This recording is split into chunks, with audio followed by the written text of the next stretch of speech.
So here with Taryn Ganstrom to preview the 2026 softball season. We'll start with something simple, some background. What was it like?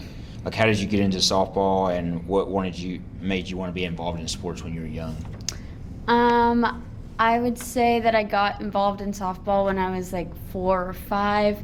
My mom played collegiate softball, so she's always been very athletic and into the sports and kind of pushed me and my siblings into them. And then I really found my love for competing and just being active and stuff like that. So then I played all kinds of sports growing up, but softball was definitely the one that I preferred, and I think it helped that it connected it to my mom too. Yeah. Are you and your siblings pretty competitive? Yes, I would say so. Yep, we do all kinds of sports and card games, and literally just picking up the house is a competition. So lots of competing for sure. Okay, so who's the most competitive in the family? Oh, out of the kids, it's me. Out of everyone, probably my mom. She does not like to lose. She still will try to race us and still could probably beat me to this day. That's funny. Yeah, you began your college career at Southwestern Community College, and you're from Seneca, Kansas? Yep. How did it work out? Like, how did you end up at Concordia? So I committed to Southwestern almost all the way through my senior year. I wasn't really sure if I was going to go on to play or not, and then they contacted me, and I was like, oh, I might as well go try.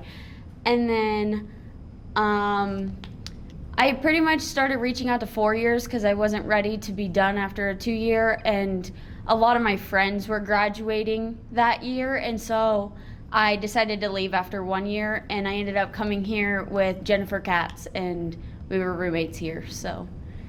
Yeah. How would you describe your hometown to people? Very small. It's a small farming community. Everyone's very close, very religious community, and it was a lot of fun growing up there, and just a very safe and comfortable environment for sure. Yeah. So is Seward big to you then? A little bit, but I don't venture very far. I kind of stay in my little area, so that little area is pretty similar to Seneca. Okay.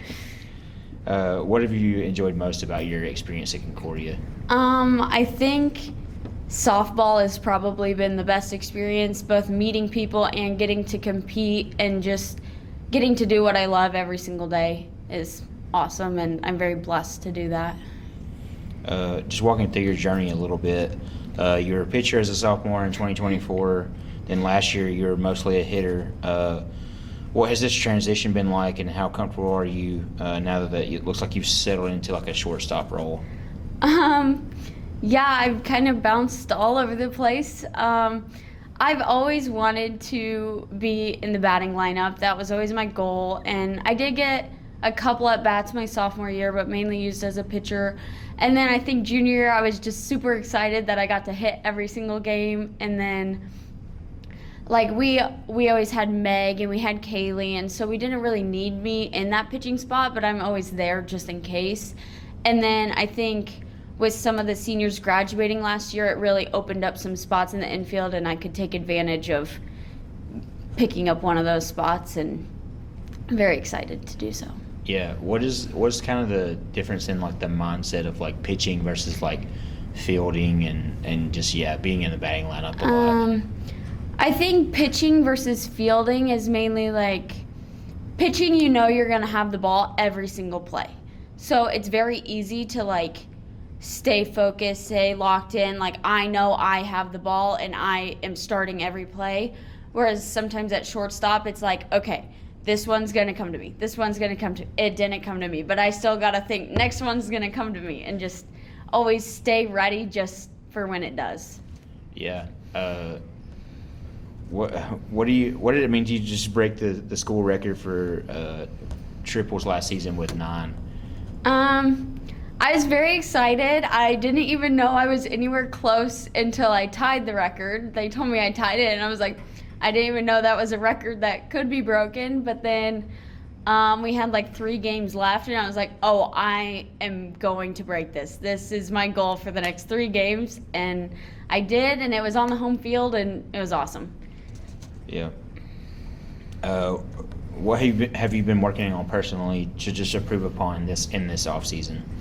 I think I've mainly been focusing on like settling into that shortstop spot. I haven't played shortstop since I was in high school, so I've always like practiced there a little bit, bounced around, gotten reps there, but I think just knowing where to position myself and like certain situations that could happen, I've been really focusing on that, so I'm ready for anything in the games.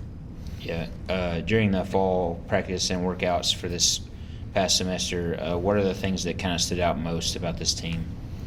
I think the thing that stands out the most is that everyone seems to be very close and very friendly this year, and I think that just makes a great community, and just everyone's so supportive. You can go out there and play your heart out and not be afraid of making errors, and I think that really helps with people's confidence and with getting better and taking those risks. It'll make us a better team overall. Yeah. Okay, so you're in a zombie apocalypse. Oh, Immediately goodness. you get to grab one person with you, and that's who you're taking with you to try to make it. Who are you taking? I'd probably take Mary Beth because she's just so positive and stuff, and I think in a scary time and I'm going to be fighting, I want someone who's positive and happy, and she's going to help me get through it, and hopefully she makes friends with some of the zombies and they can be on our side too. That would be ideal. Okay, so who would you pick out of the coaches?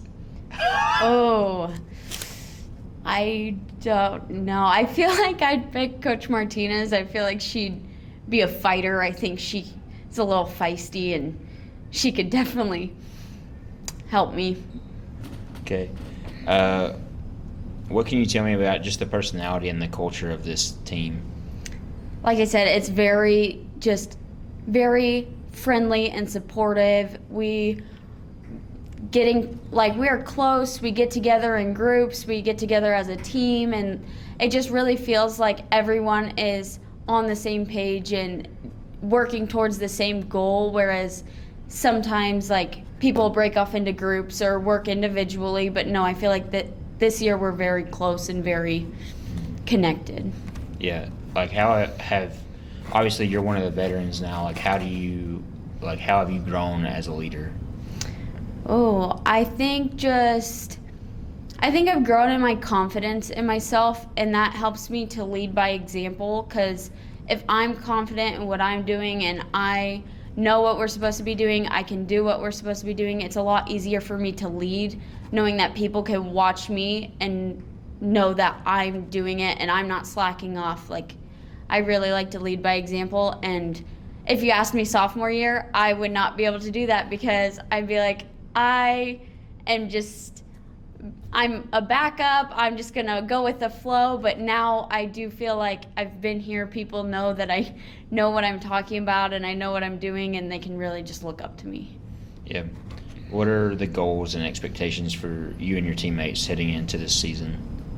I think one of the main goals that we had set was to stay focused throughout the year. Like, I know it gets long and I know it gets tiring, but our goal is to win GPAC. That's the main goal. We want to go to nationals. We want to get a banner up on the wall upstairs. And I think just staying focused and making sure like every at bat, every rep is intentional is going to help us reach that goal.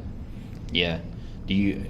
Like baseball, softball is always like super superstitious or have like rituals or whatever. What's one of yours? If you are, at least. I have no superstitions. I wear any kinds of socks. I wear my hair any way that I want. Sometimes I wear batting gloves, sometimes I don't. Like, I am very just, whatever feels right in the moment, that's what I'm going to go with. And I think I'm not as superstitious because I trust in my practice and I trust in my preparation, and it doesn't matter any outside factors. I know what I can do, and I'm going to go do it. Yeah. What is the most recent TV show or movie that you've watched? I just watched a movie called The People We Meet on Vacation.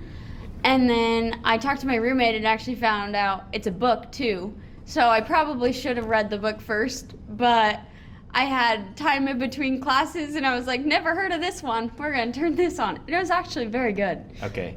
I definitely recommend it. I've heard of it, but I've never watched it. Yes, very good. So if you could pick one singer or band to come to Bulldog Stadium and play a live show, like who would that be? Oh, I have no clue. I listen to a lot of Josiah Queen.